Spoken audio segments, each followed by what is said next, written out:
This is a little video review and unboxing of this rotation brand screwdriver set. As you can see, there's 6 pieces. So we'll just open the box right up.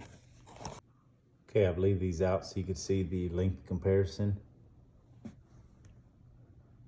you can see, they're all about the same, besides the 2 smallest ones, and even when you look at the tips, which are magnetic by the way, 2 flat heads are almost very close in size. The same thing with the Phillips.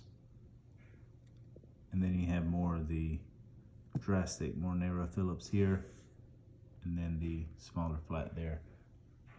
The handles themselves are just, they've got like a little rubber grip here, and then this is hard plastic, so what's black is rubber, so that gives you a nice grip here.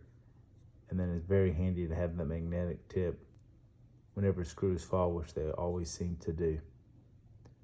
Got a little lanyard hole there as well if you want to put your little lanyard.